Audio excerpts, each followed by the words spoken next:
Hi everyone, this is Andy from Allstrong with the exercise of the week.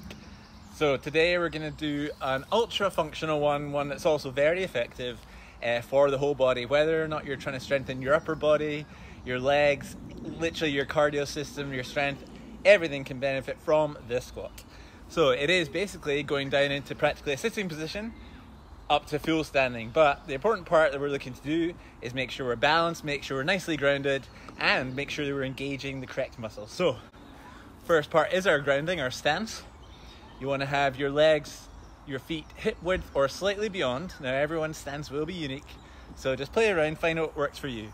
Feet will be forward but slightly outward, around a 15-degree angle. Again, everyone will have their own preference, and just find what works for you. Next thing is keeping your heels down. That's key, especially as we go lower, heels down hard. But your toes should also be gripping. So with most of the pressure in the heel and some pressure on the toes, we actually create a bit of a gap in between that creates a really solid foundation.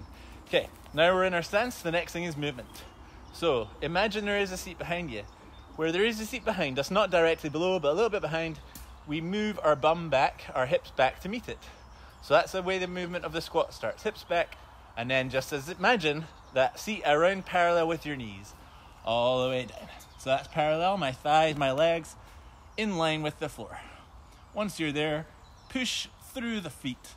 Again, heels down, toes gripped. As soon as you're moving, push your bum forward, squeeze these bum muscles called the glutes. So again, hips back, that starts the movement. Down to sitting, push through the floor, drive your hips forward, squeeze the glutes.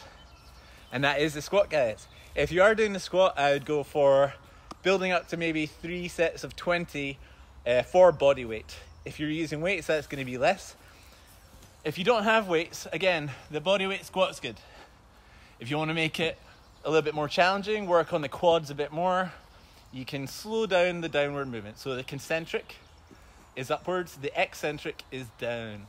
Slow eccentric. That way you really work the muscles through all the angles. Push up hard. Slow eccentric. Stretch those muscles, stress them out. Strong up, strong concentric.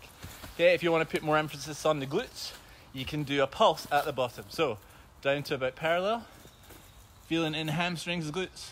1, 2, 3, then strong up. You can do any number. You could do 5 pulses, 4, 3. Feeling in the glutes and the hamstrings. 1 and up strong. Okay. That will bring the focus to the glutes and hams. The slower concentric will generally be a bit more on the quads. And the last thing you can do, if you want to bring a bit more power and you don't have the weights to add, you can go beyond the squat to the squat jump. So start nice and slowly at the downward and blast up. Take your time at the bottom, blast up. Take your time. Okay. And you can always combine these as well. You could do slower downwards, do a few pulses, and blast up. Okay guys, and it is just some fun. Engage the glutes, the quads, the hamstrings. And if you're going for the jumps, I would go 3 sets of 5. If you're going just regular body weight, go for sets of 20. If you can't do that to begin, build up to it. And if you're brand new to it, put a chair behind you. That way you won't fall, you'll have a bit of support. Give it a go, let us know how you get on in the comments. Speak soon. Andy from Allstrong.